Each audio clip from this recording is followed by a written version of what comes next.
Terbaik untuk sholat duha. Ustaz, kapan waktu yang terbaik untuk sholat duha? Sholat duha itu pertama waktunya dulu. Waktunya dimulai sejak waktu syuruk. Syuruk itu awal duha. Ingat ya? Perjalanan matahari yang bergerak dari mulai terbit, fajar terbit, sampai berada di posisi tempat terbitnya, sampai nanti bergeser lagi, sekira bayangan itu satu tombak kurang lebih. Kalau kita nanam tombak, ya sampai kokoh ada matahari, bayangannya sudah satu tombak gitu ya, sama dengan itu gitu. Nah, kan nanti bisa jadi memanjang, bisa jadi mengecil kan. Nah itu waktunya syuruk namanya. Pergerakan mataharinya disebut isyraq. Berada di porosnya disebut masyrik namanya. Bayangan yang satu tombak ini itu sudah masuk waktu syuruk. Syuruk itu awal duha. Jelas? Awal duha. Di awal duha ini ada kemuliaan. Hadisnya sahih. Sahih sekali. Di At-Tirmidzi hadisnya. Qala Rasulullah sallallahu alaihi wasallam, Rasulullah SAW bersabda, atau kama qala, man shallal ghadata fil jama'ati. Di redaksi lain fil masjid. Siapa yang menunaikan salat subuh dengan berjamaah. Di hadis lain di masjid. Jadi ada dua diksi di sini, dua redaksi. Satu ditunaikan berjamaah, yang kedua di masjid. Saya mengambil jalan tengahnya saja. Yang prioritas itu yang dimaksud masjid. Salat di masjid. Tapi kalau ada uzur tidak memungkinkan ke masjid. Nah ini. Biasanya sih uzur yang dimaknai di sini ada yang lekat dengan perempuan yang tidak memungkinkan ke masjid karena alasan-alasan yang ditoleransi oleh syariat. Dan itu nanti banyak riwayat menyebutkan statusnya sama dengan sholat yang ditunaikan laki-laki di masjid. Jadi ibu jangan berkecil hati, karena memang hati sudah kecil gitu. Kalau besar kan repot tuh, nggak bisa ketampung.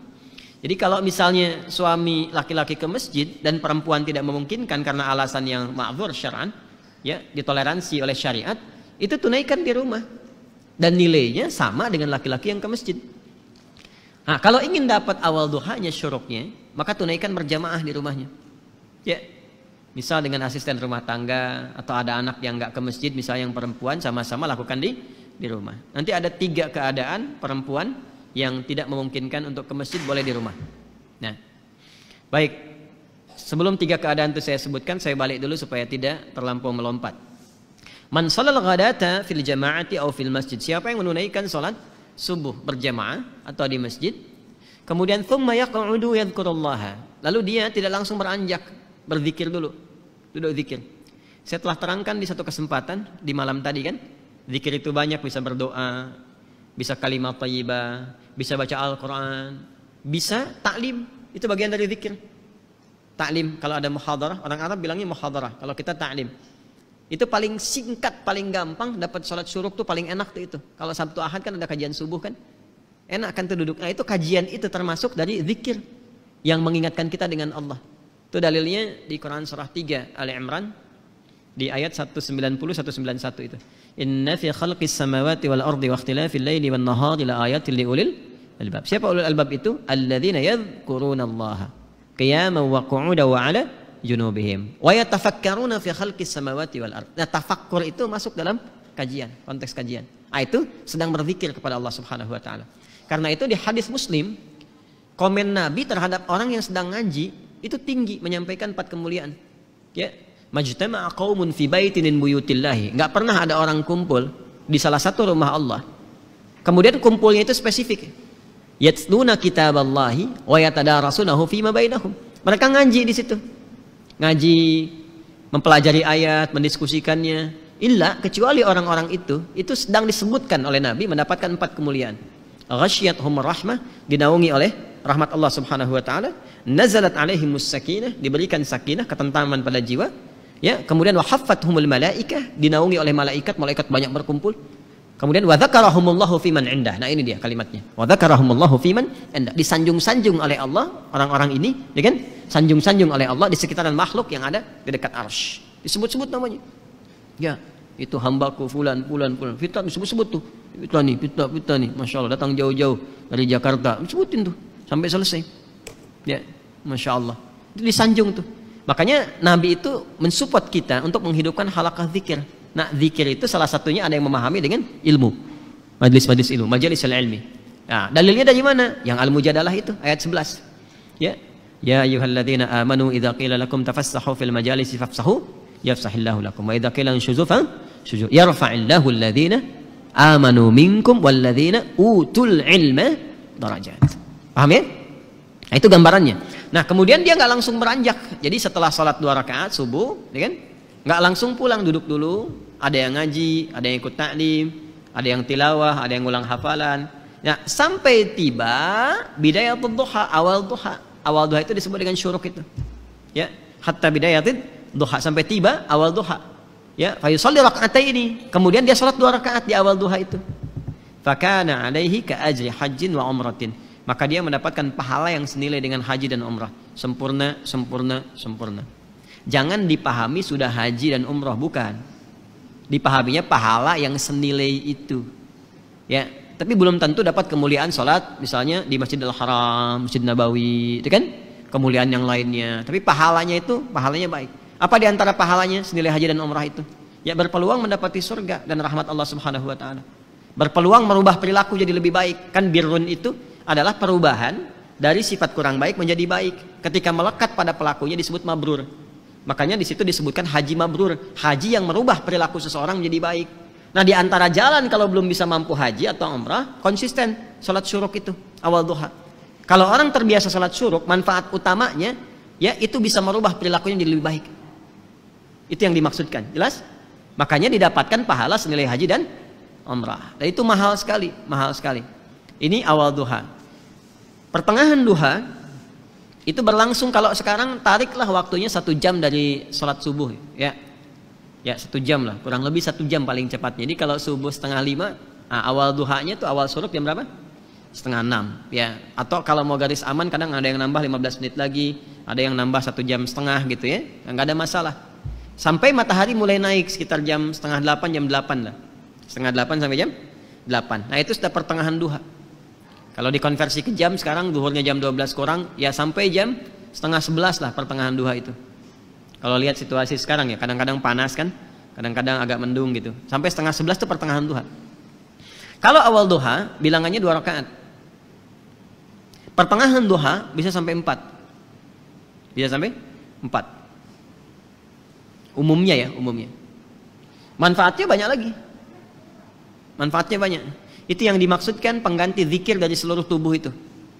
Ya, tubuh kita kan sebetulnya harusnya berzikir, semua tubuh kita tuh. Dari pikiran, dari mata, telinga sampai ujung kaki. Zikirnya anggota tubuh itu dengan mengingat Allah, dengan cara menggunakan semua fungsi tubuh pada yang dikehendaki oleh Allah. Mata ini yang Allah inginkan apa? Melihat yang baik. Jadi zikirnya mata itu menatap yang baik-baik menurut Allah. Ketika menatap yang buruk, dia sedang keluar dari jalur zikir. Demikian cara memahaminya. Nah, itu pengganti itu yang mengkafar kewajiban itu. Wajib ini dalam konteks bukan wajib dalam seperti hukum fikih ya, bukan. Artinya sesuatu yang seharusnya melekat secara fitrah, ya. Nah, itu tertutupi oleh rakaat salat duha di pertengahan. Yang 2 rakaat itu. Kalau kita mau teruskan sampai 4 boleh. Ya, itu yang salah satunya bisa menjaga kita dari musibah umum yang mungkin terjadi. Ya, misal banjir di komplek misalnya, kita bukan komplek PTM ya. Komplek tertentu misalnya. Kalau di sini insya Allah nggak banjir. Ya, cuman kadang naik dikit.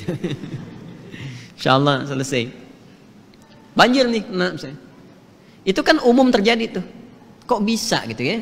Yang seharusnya volume airnya tuh kelihatan tinggi, tapi ada satu rumah yang nggak kena air tuh balik lagi gitu. Nah itu maksudnya. Macet nih sekarang kan? Udah macet sana sini macet luar biasa. Padahal si Komo nggak lewat kan? Itu menariknya, yang konsisten ibadah ini, itu tiba tuh bisa saja dipalingkan dari jalur macet itu. Ada yang ngasih tahu kah? Tiba-tiba ada polisi datang misalnya, Pak nggak usah kesini Pak, ini padat, Bapak lewat sini aja tuh. Kok bisa cuman Anda gitu kan yang diarahkan ke situ? Ya, terus bisa jadi ada misalnya iring-iringan lewat, ya kelihatan, udah masuk aja sini, masuk tuh ikut kan, bukan pindah mobil maksudnya mobil yang ikut di belakang tuh, ya. Tuh, kadang-kadang kan juga mengikuti mobil jenazah. Ini ada orang soleh meninggal tuh masih beramal juga kan, ambulan diikutin di belakang. Nah itu, ya itu musibah umum yang kadang menimpa, tapi kita tidak mendapatkan bagian dari itu, terjaga. Bukan musibah khusus spesifik yang harus dialami. untuk melatih ketangguhan kita dalam berkehidupan. Yang ketiga akhir duha. Akhir duha itu sampai menjelang zuhur. Dari setengah 11 sampai menjelang zuhur, sampai menjelang tibanya adzan zuhur, itu akhir duha. Itu bisa sampai 8 rakaat bisa. 2 sampai 8 rakaat. Kerjakan 2 ya, sama 4 kali. Seperti tarawih yang 11 rakaat itu kan 8 rakaatnya ada yang 2 deh. Boleh. Mau 4 juga bisa. Tunaikan itu. Di antara fadilahnya bisa memudahkan limpahan rizki. Ya, tapi bukan narik kemudahan rizki sebagai motif atau modus untuk sholat duha.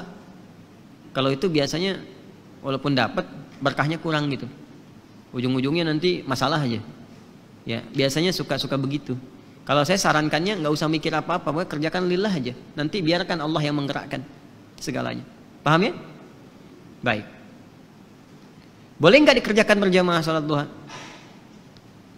Sifatnya sebetulnya sendirian. Tapi pernah ada kasus Nabi sedang sholat duha, terus beberapa di belakang ikut makmum ke Nabi, dan Nabi tidak menegur dan tidak memberi kode, diteruskan sampai selesai. Maka ulama kemudian melihat itu sebagai salah satu landasan dibolehkannya dalam keadaan tertentu, ya duha itu dilakukan berjamaah. Contohnya apa? Anak-anak sekolah, ya kan, pengen diajarin salat duha, dipraktekin, boleh. Ustadz yang imamin, anak-anak di belakang jadi makmum, boleh, sah.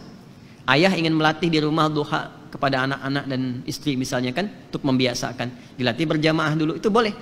Dalilnya yang tadi yang digunakan. Itu nggak ada perbedaan pendapat loh. Jadi kalau Anda maksa sendiri berbeda, Anda yang berbeda sendiri. Ya. Awas. Jadi ngajinya disempurnakan, ada. Tapi bukan berarti menjadi kebiasaan yang dilestarikan dalam konteks ini terus sehingga seakan-akan menjadi itu tradisi untuk berjamaah, bukan itu. Ya. Sama sebetulnya dengan sholat malam juga. Sifat sholat malam itu sifatnya sendirian sebetulnya. Ya, bukan berjamaah. Tapi bukan berarti nggak boleh berjamaah. Ada dengan tujuan tertentu untuk berlatih atau mendapatkan kenikmatan bacaan. Kalau imamnya bagus, khusyuk baik gitu, kita berlatih untuk mendapatkan itu. Ya, dalilnya banyak. Yang paling populer itu kan yang Ibnu Abbas itu, radhiyallahu taala anhu. Masih ingat? Nah, ingat ya. Di Abu Daud itu nomor 1367. Ya, Ibnu Abbas itu sampai nginap di rumah bibinya Sayyidah Maimunah hanya untuk melihat kebiasaan Nabi di malam hari.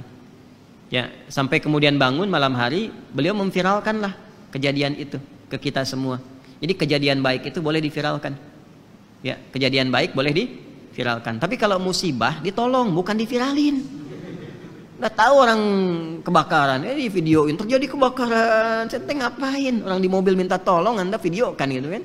Ya, maaf ya. Nah ini duha itu ya, yang ditunaikan itu 2 rakaat bisa 4 di akhirnya, itu bisa mempercepat datangnya apa? Rezeki sesuai dengan kehendak Allah. Dan jangan selalu ditafsirkan dengan uang atau proyek, tidak. Kesehatan itu rezeki. Yang kalau sakit mungkin biayanya cukup tinggi. Ketenangan itu rezeki. Yang kalau gelisah keberlangsungan bisa ke psikiater atau psikolog yang biayanya juga mahal juga. Makanya tenang itu mahal, Bu.